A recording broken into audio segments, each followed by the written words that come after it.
Utah has the 8th worst air quality in the United States. The Wasatch Front contributes largely to this. Our air quality is measured based on the pollutants in Utah's air.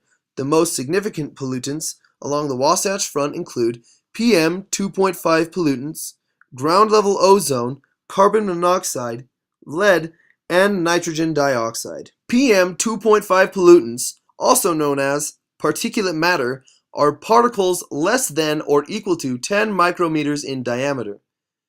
They are small enough to invade the lungs, potentially causing serious health problems.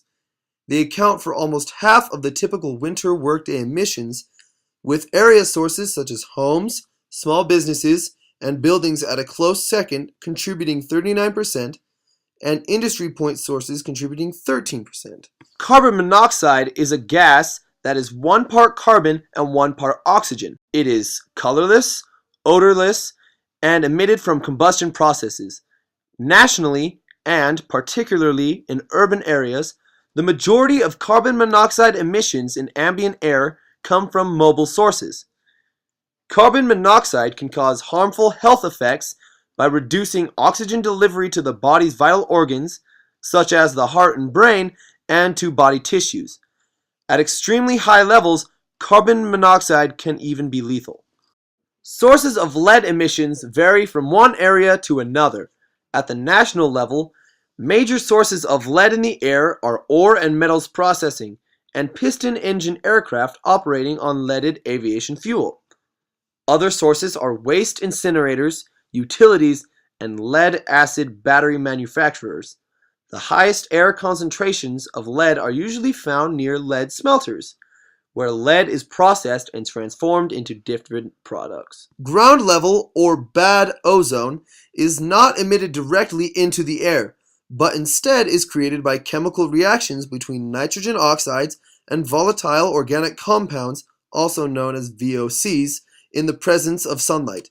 Some examples of VOCs common in the home include acetone, benzene, ethylene glycol, formaldehyde, perchloroethylene, and xylene. Emissions from industrial facilities and electric utilities, such as motor vehicle exhaust, gasoline vapors, and chemical solvents are some of the major sources of nitrogen oxides and VOCs. Breathing ozone can trigger a variety of health problems, particularly for children, the elderly, and people of all ages who suffer from lung diseases such as asthma. Ground level ozone can also have harmful effects on sensitive vegetation and ecosystems. Like carbon monoxide, nitrogen dioxide is a pollutant in the form of a gas. It is 1 atom of nitrogen and 2 atoms of oxygen.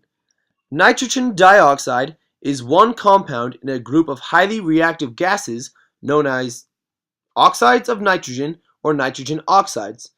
Examples of nitrogen oxides include nitrous acid and nitric acid, which are found in nitrogen compounds and rocket fuel. The EPA's National Ambient Air Quality Standard uses nitrogen dioxide as the indicator for the larger group of nitrogen oxides. Nitrogen dioxide forms from emissions from cars, trucks and buses, power plants, and off-road equipment.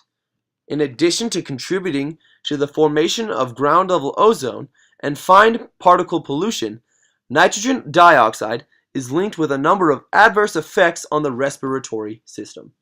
Because of all the health and environmental problems pollution causes, it is important for us to make a conscious effort to fix and prevent it. The small choices we make at home can definitely affect our air quality. We can reduce emissions by the way we maintain and use vehicles, the transportation choices we make, how efficiently we use energy, and by purchasing household, lawn and garden products with clean air in mind. Changing the way we use vehicles can positively affect our air quality and emission levels. By driving less and driving smarter, we can reduce the amount of particulate matter and pollutants our cars emit while driving. When speaking to Mayor Caldwell, he explained more about a place with similar air quality and what actions they had taken. It's interesting, they have done a couple of case studies of Mexico City. Mexico City is very similar in terms of geography to what we have along the Wasatch Front. It was in an old lake basin, and there were days when you couldn't see Mexico City. I believe I read somewhere that they had out of I believe about 20 years ago when they started this initiative, they had like 280 red air days, extremely unhealthy air days, and they underwent some really unique changes in terms of how the city managed and allowed pollution to change that. And I believe just a couple years ago, the most they had were 12 bad air days in Mexico City. Part of what they did is they moved industry out of the basin so that it wasn't polluting and being capped like we get here with the inversions. They did programs where they had even and odd days, so if your car license plate, the last digit on it had an even number, you could drive into the city that day. If you had an odd number, you got fined for driving that in. So they immediately cut half. I mean, really dramatic measures to cut air pollution in Mexico City. We haven't had the appetite or seen that sense of urgency here yet, but we'll get to that point if we don't start finding more efficient ways to move around. Mexico City currently has a population of over 20 million. The old regulation set in place in 1989 of keeping 20% of cars off the road is simply no longer enough. As of May 10th, that number had to be doubled. The average amount of vehicles running through the city on a day-to-day basis is around 5.5 million. These changes are being implemented because the acceptable ozone for the city is 150 points. While there have been levels recently measured as high as 161, the way it works is by assigning a colored sticker to each license plate. Each color signifies a day of the week for certain cars to drive, or face a fine for driving. The process can go the same way by using last digits on a license plate as well. To help reduce vehicle emissions along the Wasatch Front, try structuring drives around what will be most efficient. Example, picking up the kids and then going to buy milk in the same trip. When able, use alternatives like public transportation. Something else we found to be both innovative and exciting were electric buses. Upon further research, we found out more about companies like Green Power. The Green Power bus utilizes electricity and batteries rather than the traditional gas and fuel tank. Launched 3 years ago, the company hopes to spread its eco-friendly bus into other areas.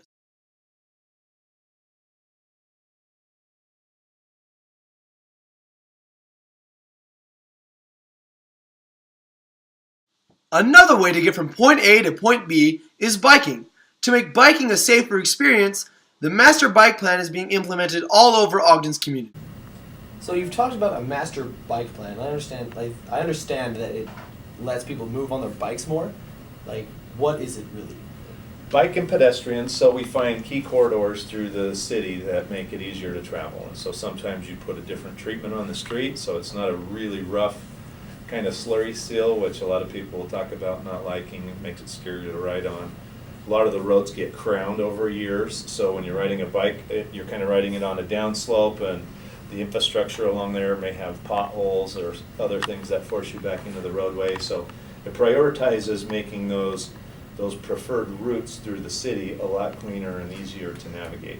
Sometimes you have a protected bike lane, so people don't feel like they're going to get hit from behind, and there's a physical barrier between where the automobiles are and where the biker or pedestrian is. So it's just a full network of ways to get through the community that are much safer and get first priority. So plows would plow a lot of those roads first, so people don't end up having snow on the road until noon and not being able to get around and feeling like that's dangerous or unsafe.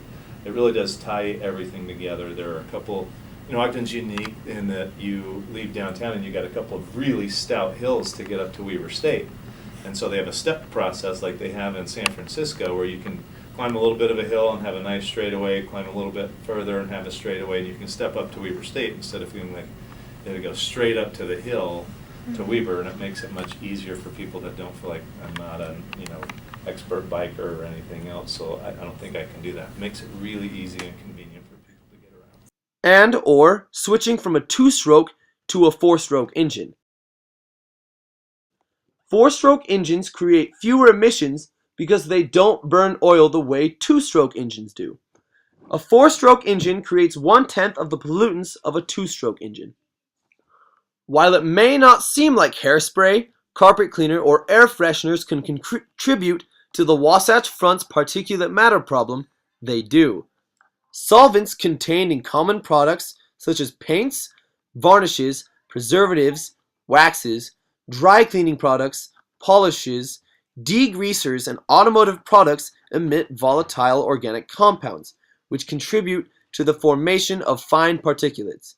New carpeting, backing and adhesives, wood products manufactured using certain glues, finishes and vinyl-type flooring and wall coverings can also release VOCs into the air.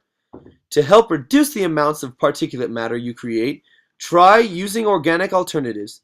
There is almost always an organic alternative available in stores along with the original brand. Using organic cleaning products in place of regular store brand products can help reduce particulate matter. In summation, the Wasatch Front's air quality is problematic for the people living within it. There are many sources of the various harmful chemicals that contribute to our air pollution. On a large scale, automobiles, industry, and buildings add to the issue. At home, items like cleaners, paints, and other chemicals also are not helping. It is important to take the matter to heart because of the damaging effects it can have on us and the world around us. Health complications and environmental damage are not always reversible. Think about the chemicals we purchase, and the way we move around are just a few ways that anyone can make a difference.